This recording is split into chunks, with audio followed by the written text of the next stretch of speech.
Dans la loi sur l'école de la confiance, un amendement voté au Sénat prévoit d'interdire l'accompagnement de sorties scolaires aux mères, sœurs et autres accompagnatrices voilées. Du bon sens, me direz-vous, dans la logique des dispositions antérieures. Mais l'amendement ne passe pas. Et une fois de plus, le ministère de l'Éducation nationale se prend les pieds dans le voile, enfin, dans le tapis. Bon, finalement, c'est presque pareil. Sur le principe, le ministre de l'Éducation, Blanquer, est en faveur de la neutralité des accompagnateurs, mais le gouvernement a voté contre l'amendement. Pourquoi ? Parce qu'il avait été déposé par les Républicains, bien sûr. Du coup, on louvoie, on hésite, on se décharge de sa responsabilité en renvoyant la balle aux directeurs d'établissement qui vont encore se retrouver avec un dossier impossible à gérer. Au départ, Emmanuel Macron était favorable à l'interdiction, avant finalement de choisir de retourner sur la planète incompréhensible du « en même temps ».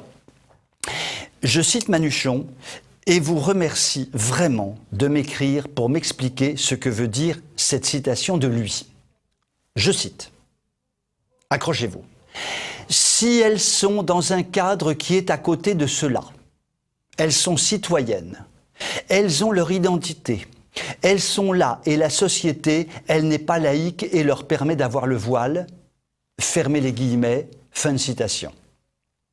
Vous avez compris ? Moi, vraiment pas. Je dois vraiment être une nullité.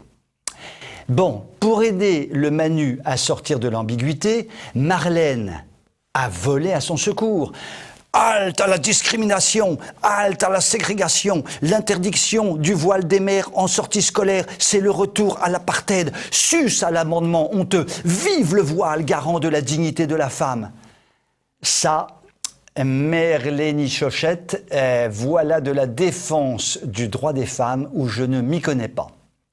Au fait, Marlène, pour la piscine, les instits en burkini, c'est pour quand ? Vous pouvez m'écrire si vous le voulez. À très bientôt.